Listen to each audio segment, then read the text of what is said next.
د خیال نړۍ قدرمن اوریدونکو، تاسو رابولو د پاتې شه باران ناول دویم برخې ته. د دې ناول سلسله تر دې ځایه رسېدلې وه.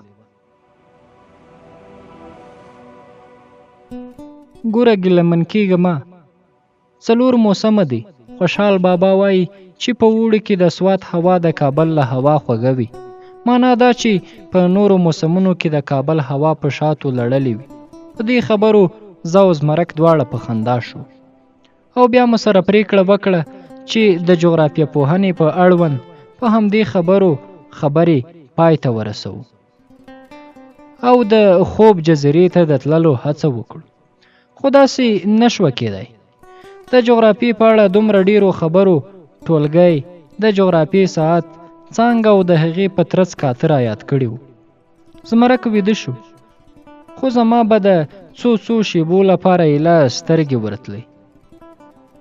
سهار شو او غرنیو مرغانو په خپلو نغمو سره د لمر د لومړیو وړانګو هرکلی وکړ. موږ چای وڅښل، د هوټل د پیسو بیل مو ورکړ، بکسونه مو اوږو ته کړه او د پېښور د موټرو اډې ته روان شو. پر لاره مو د شنو غرونو، سیند، مرغانو، ځناورو، سیلانیانو او غرنیو وګړو ننداره کوله. د واورین سوات د غرونو څوکې داسې برېښېدې لکه چې پیغلو ځانونه د سپینو زرو په پریمانه ګاڼو وسوللي وي. یو ځای موټر ودرېد. ماشومانو رامنډه کړه. د دنداسې ګېډۍ یې پلورلې. زمرک راته وویل عجیبه ده، خلک دلته د مزو لپاره راځي، خو خپله اوسېدونکي یې په بده ورځ دي، تر دې چې واړه ماشومان یې په دې کنګل واورین چاپېریال کې د موټرو پسې دنداسې ګېډۍ ځغلوي. اخیر ولې؟ ورته ومې ویل ستا د ولې ځواب ښایي د ماضي د حافظې په کوم ګوټ کې خوندي وي. خو زما په خیال دلته غرونه دي، د کر وړ مځکې لیږي دي، له ښاره لیرې دي، چې سړی سهار مزدوري پسې وځي ماښام راشي. غر د حکومت تر ولکې لاندې دی، خو که خلکو ته وسپارل شي زر به سپیره شي. زمرک پوښتنه وکړه حکومت هیڅ نشي کولی؟ ولې نه، خو که دلته کارخانې راشي، ښار راشي، پیتریا او ځنګلي ښکلا له منځه ځي. د سیلانیانو د زړه راښکون لپاره دا خلک همداسې وروسته پاته ساتل شوي. دا خلک داسې مثال لري لکه چې په واوره کې وچ کړل شوي وي او د نړۍ د خلکو لپاره ترې موزیم جوړ شوی وي. بله بیلګه یې نورستان او له غرونو بله غاړه د چترال کاپیرستان دی. امیر عبدالرحمن خان د خپلې واکمنۍ په کلونو کې نورستاني مسلمانان کړل، خو بل پلو کاپیرستان په زړه بڼه له خپلو کفري دودونو سره د نړۍ د نندارې لپاره موجود دی. زمرک پوښتنه وکړه دا ښه کار دی او که بد؟ ما ورته وویل د کاپیرستان ساتل د یو مغربي لرغون پیژندونکي په اند ښه کار دی، خو مسلمان مبلغ به یې خامخا غندنه کوي. زمرک وخندل. ته هم عجیبه استدلال کوي، غوڅه خبره نه کوي چې دا څیز ښه دی او که بد. رښتیا هم همداسې ښکاري. د اشیاو ارزښت نسبي دی. یو څیز له یوې زاویې ښه او له بلې بد کېدی شي. له دې خبرو وروسته خاموشه شو. نه پوهېږم چې زمرک د خیال په کومه جزیره کې و، خو زما د ذهن محور څانګه وه. تادي مې وه چې کله به بیا د څانګې سترګې ګورم. پېښور ته را رسېدو خپل سامان را سره و او څه ناڅه غرني سوغاتونه مو هم اخیستي وو. بار دروند برېښېدو. ګاډۍ مو ونیوله. د زمرک دوی کور پر لاره و. اول هغه کوز شو او بیا څو شېبې وروسته زه خپل کاله ته ورسېدم. رخصتۍ 2 ورځې پاته وې. هغه هم په انتظار تېرې شوې او لیسې ته لاړم.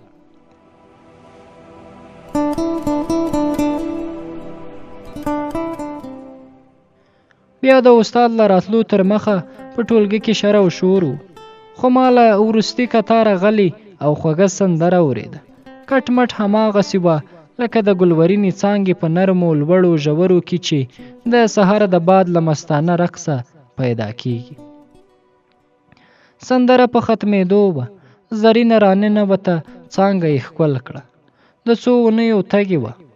د شونډو بېواکه خرپ یې د ټولګي په شور کې داسې وبرېښید لکه تنکۍ څانګه چې د مرغانو د سیل تاب را نه وړي، ماته شي او سندریز غږ یې په شنه ځنګل کې تر لیرې لیرې خپور شي.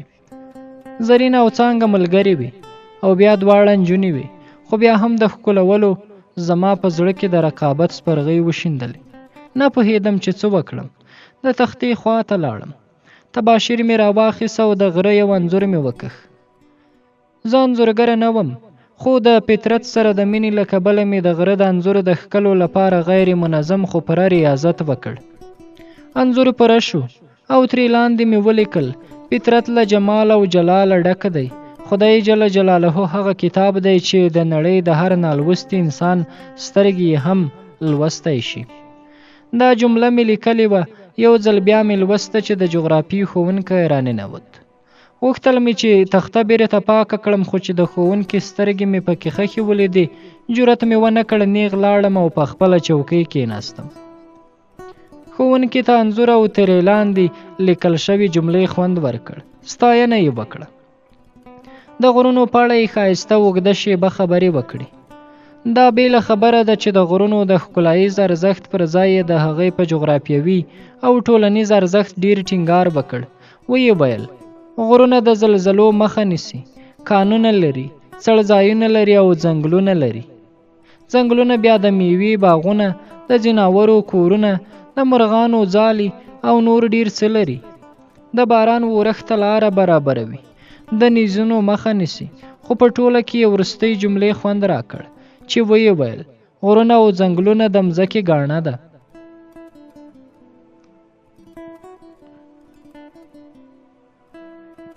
ما د ښوونکي د وینا پر مهال د هغې خبرې اورېدې، خو کله کله به مې څانګه هم د سترګو له کونجانو څارله. ځینې وخت به یې سترګې لکه د غرنیو عقابونو زما په لور ځغلنده پرواز کاوه. د جغرافیې ساعت پای ته ورسېد او استاد ووت. څانګې ما ته مخ را واړو او په لومړي ځل یې راسره داسې خبرې پیل کړي چې نیغ په نیغه یې د درس سره تړاو نه درلود. غزنه، غرونه دې ډېر خوښ دي؟ هو، غرونه، سیندونه، بلکې ټول فطرت مې خوښ دی. که غلطي نه کوم نو تاسو د تختې له انځوره دا پر ځای اټکل وکړ. څانګه په خندا شوه. ویې ویل: تاسو تېروتې یې. زه له پخوا نه پوهېدم چې په غرونو مین یې. اریانوونکې ده. ما خو له تا سره هېڅکله پر دې اړه خبرې نه وې کړې. د دې پر ځای چې څانګه ځواب راکړي، نوراني سترګې یې چې نرۍ شرابي مسکا پکې خپره وه زما سترګو سره وجنګولې. لاس یې زما کتابونو ته ورتېر کړ او په مسکا یې راته وویل: ستاسو په اجازه. زما د جغرافیې کتاب یې راپورته کړ. په غور یې وځیره او راته یې وویل: له کومې ورځې راهیسې چې ما ستا په کتاب کې دا عکس لیدلی، نو زړه ته مې پرېوتې چې غرنۍ سیمې دې خوښې دي او نننۍ انځورګیري خو دې زما یقین د پخلي تر کوره ورساوه. زړه مې ولوېد. د ځان سره مې وویل: اخیر د ماما حل دا راووت. تا ما ته نه بلکې انځور ته دې کتل. ما د سوچ په دریاب کې غوپې وهلې چې څانګې وپوښتلم: د خیال مرغه دې له کومې شنې څوکې نه توپانونه پیل کړل؟ دا راته ووایه چې دا ښکلی عکس د کومې سیمې ده. نه، داسې هم نه ده. د غرو په شنو څوکو سربیره زما د خیال او زړه مرغان د یو انسان نه هم توپانونه شروع کړي.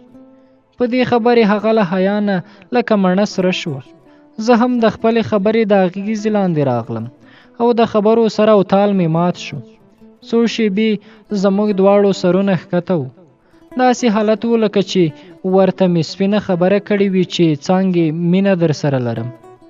خو بیا مې خپل شیندلي حواس راټول کړل او ورته مې وویل: دا عکس چې زما پر کتاب لګېدلی، دا زموږ د خپل هیواد یو ښکلې سیمه ده. دا بدخشان دی. ما د افغانستان ډېرې غرنۍ سیمې لیدلې دي، خو د بدخشان د فطري ښکلا په اړه مې یوازې کیسه اورېدلې او یو څو انځورونه مې لیدلي. نور نو داسې وګڼه چې شهزاده په نالیدلي مخ مین دی. څانګې، زه د بدخشان غرونو ډېر وخت په خوبونو کې وینم، خو له بده مرغه چې خپل منځي اختلافات زما لپاره هلته ورتلل د ښاپیریو له کوه قاف هم ستونزمن کړي دي. بویه چې دا هیله به مې کله پوره کېږي. خبره تر همدې ځایه را رسېدلې وه چې د درې استاد را ننوت. څانګې په مسکا راته وویل یار زنده صحبت باقي، اوس به دې حافظې ژبې ته غوږ شو. پس له دې ورځې به اکثر وخت ما د کتاب پر ځای د رباب په تارونو او د نغمو په مریو د څانګې یادونه لمانځل. ډېرې ځلې مې د زمرک دی په حجره کې له ماښامه تر سهاره د رباب سره شوګیرې کړې دي. خو ښوونځي ته به هم په خوښۍ سره تلم، ځکه چې څانګه به راسره غږېده او له یوې ورځې نه بلې ته نوره هم په زړه پورې راننوته. په هر بانډار کې مې په زړه برېده، هر چا سره مې ناسته تر جسمه تړلې وه. پر روح مې د څانګې د ښایست سوری خپور و. رباب مې د زړه لویه تکیه وه. نغمو به مې ټول وجود سپک کړ. عجبه کیفیت و، داسې به برېښېده لکه چې د نغمې سیلۍ مې د مادي وجود ټول ګرد او غبار وړی وي. ټول روح یم، ټول سرور یم، لکه د اسمان د برجونو نوراني کوتره په غیر مرئي وزرونو الوزم او د ابدي سمندر پر سر د ښایست د ورکې جزیرې پر لوري پرواز کوم. کله کله به مې احساس کاوه چې پېښور کې نه یم، د یوه شنه او څپان د سمندر غاړه ده. باغي موجونه راځي، د څانګې پښو ته تنده رسوي او بیرته ګرځي. زه یې د سترګو خاموشي توپان ته له رباب ژبې په پور اخلم او د سمندر د لاپاني سندرې برخه یې ګرځوم. هغه چې کائنات یې له ازله تر ابده اوري خو مړیږي پرې نه. د رباب نغمه به زما په وجود کې نه هېرېدونکی انګار شینده او په غرونو آتش فشان به اوړېده. بیخي هغسې لکه وحشي سیلۍ چې پر یوه بوټي لګېدلې اور پر ټول ځنګل خپور کړي. هغه چې لامده نښتر او وچه څېړۍ یو شان خپلې غېږې ته راکاږي. لمبې یې اسمان ته خوله ورکوي او له جلاله ډکه سندره وایي. یوه ورځ چې ښوونځي ته لاړم او د څانګې سترګې مې لکه د بزکشي اسونو په مستۍ کې ولیدې، نو پوه شوم چې د صبر واګې مې له واکه په وتو دي. ټوله ورځ نشه وم. روایتي لار مې غوره وبلله او نیت مې وکړ چې لیک ورته ولیکم، خو ویره هم را سره وه. ما ویل هسې نه چې وړاندې تر لوستلو مې لیک ونه څیري، خفه نه شي. که خفه شوه په هر قیمت به یې پخلا کړم، خو که لیک مې د ایمرجنسي تر سره لیک لاندې راغی ښه به ونه شي، بلکې وبه شرمېږم. د ایمرجنسي اصطلاح زموږ په ټولګي کې ځانګړې معنا لرله او هر څوک پرې پوهېدو. دې ویرونکو اټکلونو هم له خپله هوډه وانړولم. قلم کاغذ مې راواخیست او د خط په لیکلو مې داسې پیل وکړ: زما د وجود پر کائناتو د نغمو خورې ورې څانګې، د ښایست سره او تال دې مات مشه، سپین سترګی مې مه ګڼه او که مطلبي او بېوقوفه درته ښکارم که لیونی ستا خوښه ده، خو زه مجبوره یم، بلکې بیخي مجبوره یم. ستا دې په خپلو نوراني سترګو قسم وي، ستا دې په خپلو وریښمینو سندرو قسم وي. زما الفاظ یو ځل ولوله، ایله یو ځل وایي چې روحونه لکه د وجودونو سر او تال جوړه پیدا کیږي، یو د بل مینه او تکمیل وي، خو پلک غمازي کوي. یو یې په یوه زمانه کې دنیا ته راشي او بل په بله کې لیده کاته یې ونه شي، زندګي یې زندان شي او یوه ورځ یې د ژوند سقرات د اجل شراب وڅکي. بیا نو تر محشره په لحد کې د زړه داغ د انتظار څراغ وګرځوي. بیا به څه کیږي والله عالم. کله کله په یوه زمانه کې راشي، خو یو یې د مشرق شي او بل د مغرب. دا ټپه یې انځور دی چې د دیدن نصیب یې نه وي، په یوه کوڅه کې سره وړاندې وروسته شینه. خو کله بیا زمانه زرینه پیرزوینه وکړي او دواړه روحونه د یو چم گاونډ وګړي کړي. ادم او درخو له همدی نه و. ته زما له وجوده جدا شوې څانګه یې، خدای ته وګوره، نیمګړی مې مه پرېږده، تکمیل را وبخه. تر ځوابه مې د انتظار چاړه پر زړه خښه وګڼه. غزن. سبا چې ښوونځي ته لاړم، لیک لا زما په جیب کې و، خو پوهېدم چې ساعت په ساعت خپل حواس بایلم. کیدای شي حالت مې هغه مجرم ته ورته و چې د پولیسو مرکز ته یې بم وړی وي. تفریحه موقع وه، په لاس راغله. اخوا دیخوا مې وکتل، 2-3 کسه په ټولګي کې پاتې وو، خو خپل نوټونه یې رسول. څانګه او نورو زده کوونکي د باندې وتي وو. لیک خو مې د څانګې د الجبر په کتابچه کې کېښود، خو ما ته مځکې ځای نه راکاوه. ایسارېدل راته لویه نفسیاتي ستونزه ښکارېده. په لنډو ټکو مې د رخصتۍ یوه روکه ولیکله. سره د دې چې ټول ښوونکي په اداره کې راغونډ وو او دا پوښتنه یې ذهن ته راتلله چې زه ولې رخصتي اخلم. خو روکه مې له مدیر صاحب نه را امضا کړه. هیڅ چاته مې ور نه کړه. د حاضرۍ په کتاب کې مې کېښوده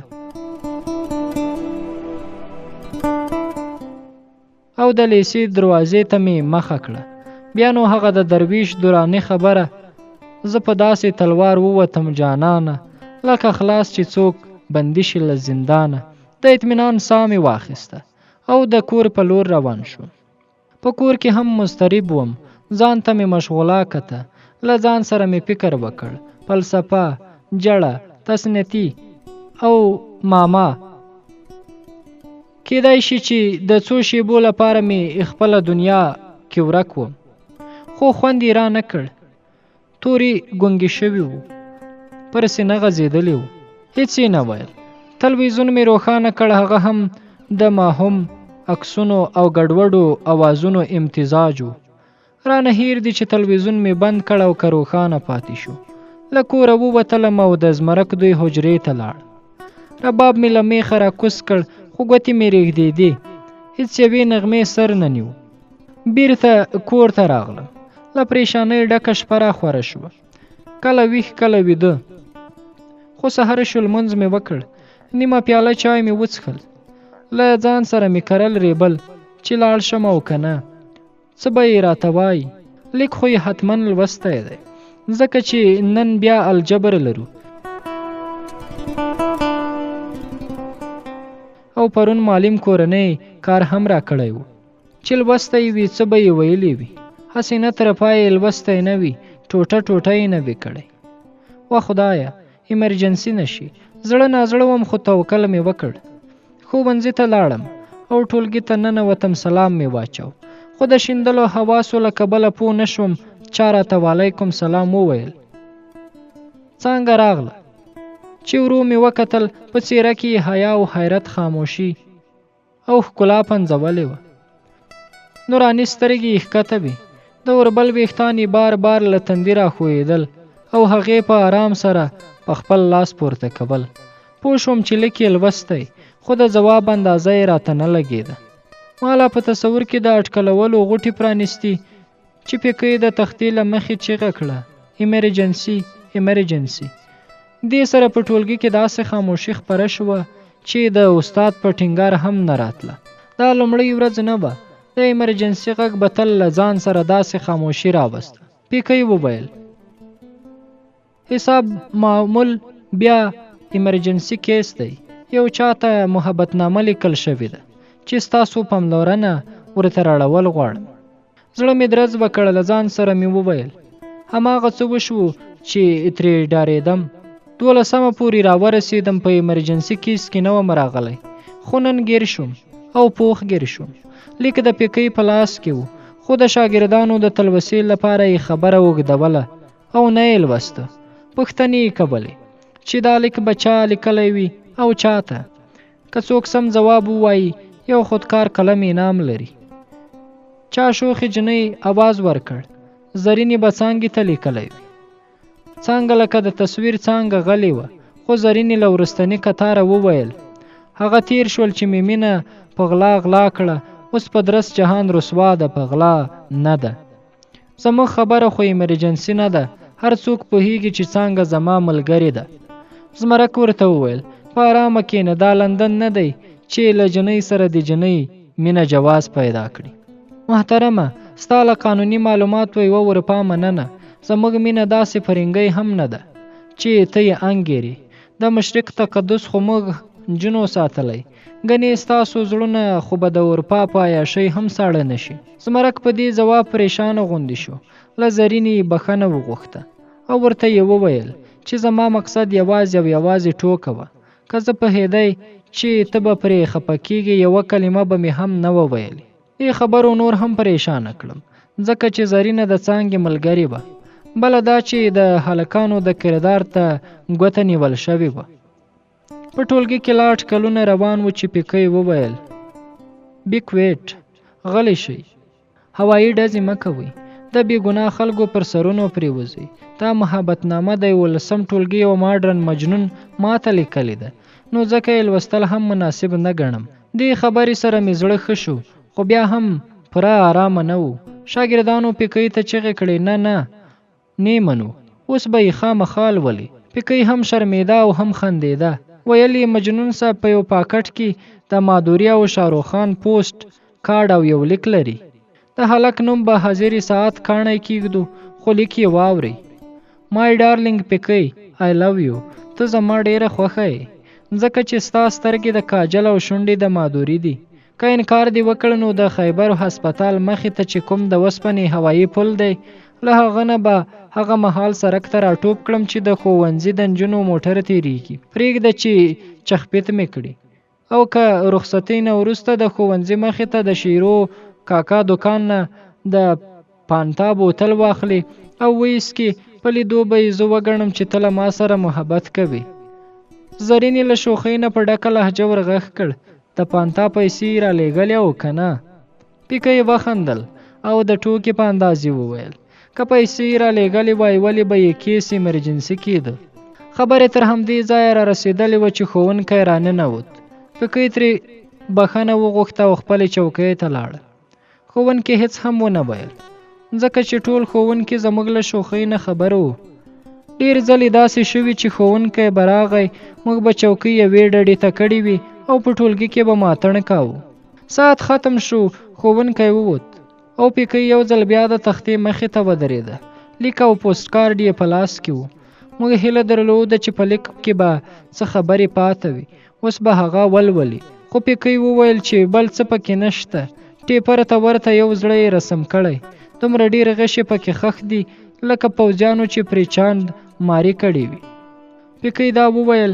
لیک او پوسټ کارډ یې ټوټه ټوټه کړل او له هماغه خپله پاکټه یې ورته تابوت جوړ کړ.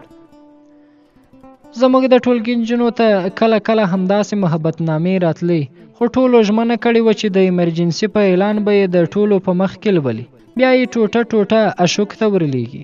خو د خدای فضل دی، هېڅ اشوک به په لیک کې په ورکړې اخطار وفا ونه کړه. نجونو به په خپل دې کار ویاړ کاوه، خو په هلکانو کې دا خبره ښه نه وه او ښه نه لګېده. کله کله به یې په ټوکه ټوکه کې ویل چې نجونې دغه محبتنامې د کورنیو له غړو پټي په تشنابونو کې لولي. که خوند یې ورکړ، خو هماغسې په مینه ځواب ورکوي. او که لیک یا شخصیت بې خونده وي، نو بیا یې په ټولګي کې ایمرجنسي کړي. او کله کله به یې د انجونو د هلکانو انتقام په بل ډول اخیست. په خپله به یې ځانونو ته د نجونو لخوا لیکونه لیکل، د ایمرجنسي تر عنوان لاندې به یې لوستل او بیا به یې د نجونو په څیرې ټوټه ټوټه کول. خو ډېری نجونې د دوی پر دې چل خبرې وي. ساعت پس ساعت تېرېدو، خو څانګه خاموشه وه. د رخصتۍ زنګ ووهل شو. څانګې ته مې وکتل چې ماته له ټولګي ووته. زه هم کور ته لاړم. سره د دې چې د څانګې په یو دوه خبرو نه شومه، خو بیا هم له تېرې ورځې نه مې پریشاني کمه وه، ځکه چې د ایمرجنسي له شرمه بچ شوی وم. بل سهار چې ټولګي ته لاړم، څانګه راغلې وه. زما د سلام سره یې له یو نظر را وکتل. د یو مرموز سرور احساس یې راکړ. په سپین منګول یې را پرېونې زلفې پورته باړولې او ځان یې د کتاب په لوستلو مشغول کړ. د ورځې په تقسیم اوقات کې جغرافیه هم لیکلې وه، خو څانګې په غلطۍ هم نه راکتل. لومړی ساعت پای ته ورسېده. تفریح شوه. څانګه وروستي کتار ته لاړه، زرینې سره کېناسته. نور نجونې او هلکان بهر ووتل. ما په ځان کې د وتلو تاب نه درلود. ناست پاتې شوم او ځان مې د فزیک د سوالونو په حلولو بوخت کړ. قلم مې په سپین کاغذ ګرځېدو، خو غوږ مې وروستي کتار ته و. زرینې څانګې ته وویل چې نن سبا مړاوي ښکاري، کوم نوی باد خو به نه وي رالوتی. څانګې ورته په غلې او سنجیده لهجه وویل، په اسانه ژبه راته ووایه څه ویل غواړې. زرینه ورته په خندا شوه. په اوږه یې ورته لاس واچوه او په نرمه او خوږه ژبه یې ورته وویل، ښکلې څانګې، بلکې زما خپلې څانګې، ولې خفه یې؟ ناروغه یې که کوم بد خبره دې اورېدلی؟ څانګه یوه شېبه غلې وه داسې ښکارېده چې د هغې دا خاموشي به زما زړه هم خاموشه کړي. خو رښتیا ده چې تر ګل نازک انسان کله کله کاڼي نه هم کلک شي. خبرې بندې شوې. ځان مې لږ څه په ډډه کړ او د سترګو له کونجه مې ور وکتل. څانګې د زرینې سترګو ته کتل. قلم یې راواخیست، سرپوښ یې ترې لرې کړ. پر سپین چونه شوي دیوال یې ولیکل: ایمرجنسي. څه ایمرجنسي؟ اخیر د دنیا سترګو ته هم ولیدې. د دې په ځای چې ځان مې ستا په زلفو کې پټاوه، په کار و چې ته مې چیرته پټه کړې وای. خو تر کومه به مې پټولې؟ لمر خو په 2 ګوتو نه پټېږي. خیر، دې ښاپېرک سره خو به وروسته ګورو. اوس په تخته یوازې خبرتیا لیکم. ایمرجنسي. زرینه ودرېده خو زما زړه ولوېد. بس قسمت مې مل و. څانګې د لمنې له کونجه ونیوه. ورته یې وویل: د خدای ومنه، مه کوه، داسې ولې مې شرموې؟ زرینه بیرته کېناسته او په شوخۍ سره یې څانګې ته وویل: ښه صاحبې، چې راز په راز ساتي نو بیا ځان ولې خفه کوې؟ چا درته دومره پوخ دام کېښود چې له 2 پښو یې پکې ونښتې؟ دا ماهر ښکاري څوک دی چې په هوا کې یې درته ایمرجنسي دام کېښود او ته یې ونیوې؟ د زرینې پوښتنه داسې وه لکه چې زه ملزم یم او د دعوې وکیلان زما د جرم د اثبات لپاره قاضي ته دلیلونه وایي. څانګه چوپ وه، خو چې څو ځله زرینې ورته اوږه وسکنډله او په خوږه لهجه یې ترې پوښتنه وکړه. ما ورته د سترګو له کونجه ورکتل چې څانګې راته ګوته ونیوله او په زرینې مې هم یو سرسري نظر تیر کړ. د غم او خوښۍ ګډ احساس یې په څېره کې وپړکېده. دواړه څو شېبې غلې پاتې شوې، خو زرینې سکوت مات کړ. دې صاحب خو کله د ښایست وجود نه مانو او کله به یې په مینه شک کاوه. وا شیخي څه شوه؟ او هغه فلسفه په کومه لاړه؟ بیا یې د څانګې لاس په خپلو لاسونو کې ونیو او ترېنه یې پوښتنه وکړه: آیا تا ته د هغه مینه منظوره ده؟ څانګې غلې وه او زما پر ژبه د دعا الفاظ ښویېدل. بس حالت مې داسې و لکه مجرم چې قاضي ته مخامخ ولاړ وي. یوه خوا خوږه ازادي او بله خوا اعدام وي. خو خبره تر بلې نیټې وځنډېده. د ښوونکي سلام د چاپېریال هغه خاموشي ماته کړه چې د څانګې ځواب ته منتظره وه. څانګه هم راپاڅېده او په خاموشو قدمونو خپل ځای ته راغله. د زنګ په پرله پسې ټینګولو درسي ورځ پای ته ورسېده. د څانګې خاموشه ځواب هیلهمن کړی و. د رخصتۍ زنګ نه و. هغه د حمزه بابا خبره د اسرافیل شپېلۍ و. روغ قیامت یې راوست. له څانګې یې بیل کړم. کور ته لاړم. شیبه لکه پیلوځی تېرېده، سېزونکې وه، خو زما د زړه په ژورو ګړنګونو کې خوږه نڅا کوله. سبا چې د ښوونځي پر دروازه ورننوتم، زرینې راته له مخکې ولاړه وه. ځان یې سنجیده کړ. پر شونډو یې دومره مسکا خپره کړه چې ایله احساس یې کېده. ویل یې: خانه، پرون له رخصتۍ وروسته څانګې ستا لیک راوښود. دا د خبرو کوډې دې د همدې لپاره زده کړې وي چې په څانګه یې وکړې. که د الفاظو زور د محبت اثبات شي، د بې زبانه مخلوق په مینه به څوک باور وکړي. زرینې دا د څو کتابونو ګرځول زما د پوزې پیزوان شو او ور ولګه په دې ادب او فلسفه. زه خو یې په خوند مړوم. د کوډو په نظر مې په عمر نه دي ورکتلي.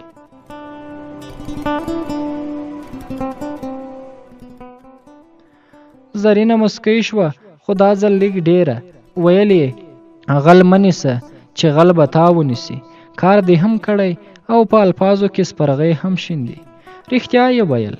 زه هم لږ جذباتي شوی وم، خو صرف په دې خبره چې زما مینه یې د خبرو استادي ګڼلې وه. دا ځل مې په نرمه لهجه ورته وویل: ګوره زرینې، خیر دی، هغه لیک به پر ځای پرېږدو. ته زما د سترګو خاموش موسیقیت ته وګوره. آیا د څانګې تصور پکې نڅي؟ توري غریبان به زما د زړه خبرې څه وکړي؟ زما مینه سمندر او توري د کلال پیالې دي. څنګه به یې ظرفیت ولري؟ زرینې په کړس کړس وخندل. ویې ویل: زه مرمه له غوچې، ته بیا وایې چې غوچې. نور نه پوهېږم. څانګه دې د ځان په لور درکږه کړې ده. پخوا را باندې ښه لګېده، اوس را باندې بده لګي، خو څومره چې را باندې بده لګي هومره را باندې ښه هم لګي. ورته ومې ویل د لپازۍ توري په مالګه وي او ماما ته وایي هم در باندې اوس ښه لګیم او هم بد.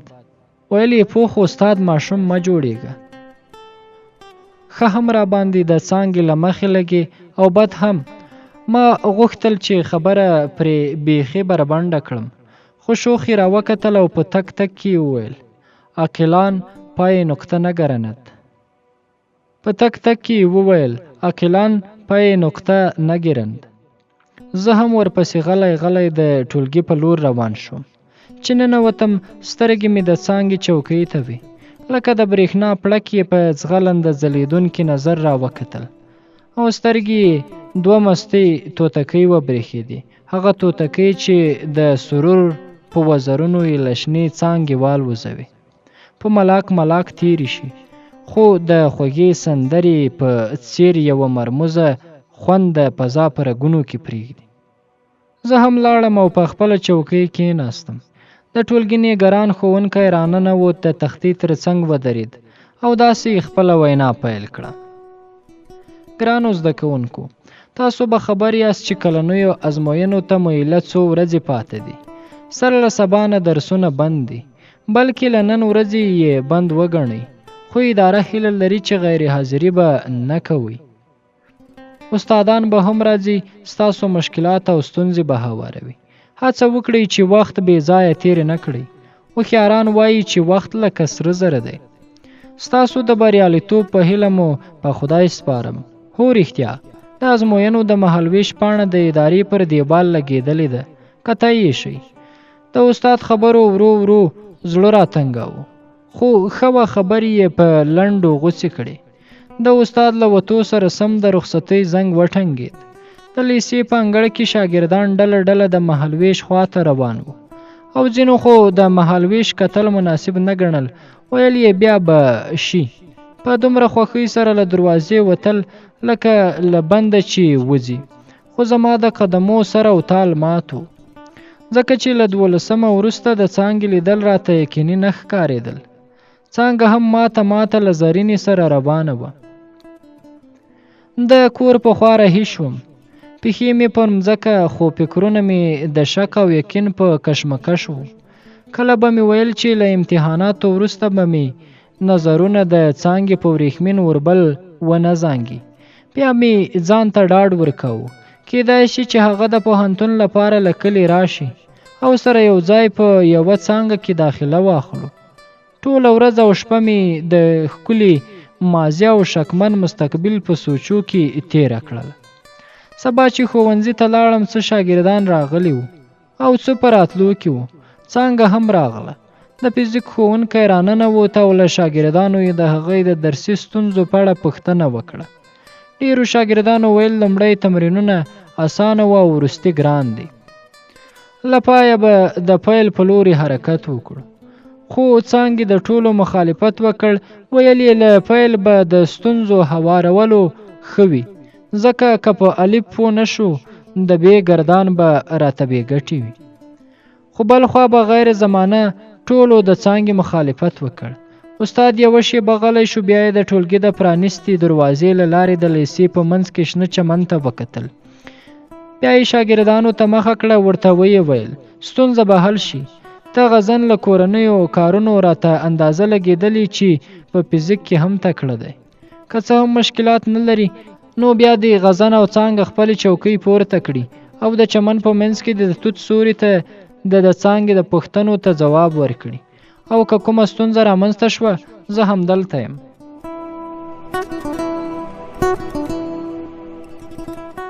ما چې د استاد خبره واورېده، پر دې خبره مې هیڅ فکر ونه کړ چې زه په وروستیو تمرینونو کې ستونزه لرم او که نه. ودرېدم. چوکۍ ته مې لاس کړ او استاد ته مې وویل زه تیار یم. استاد څانګې ته هم وویل چې خپله چوکۍ اوچته کړي او له ما سره چمن ته ووځي. زه تر دروازې تللی وم چې شاته مې وکتل، څانګې هم خپله چوکۍ راخیسته. زرینې ته مې هم پام و. په معنا خیزو مسکاوو سترګو یې زموږ پر خوا راکتل. ما او څانګه د چمن د ونې سوري ته مخامخ چوکۍ واچولې. هغې په رېږدېدلو ګوتو د فزیک د کتاب پاڼې اړولې، خو هیڅ پوښتنه یې نه کوله. زما سترګې هم ښکته وې او د بڼو لاندې مې د هغې د مضطرب پیغلتوب ننداره کوله.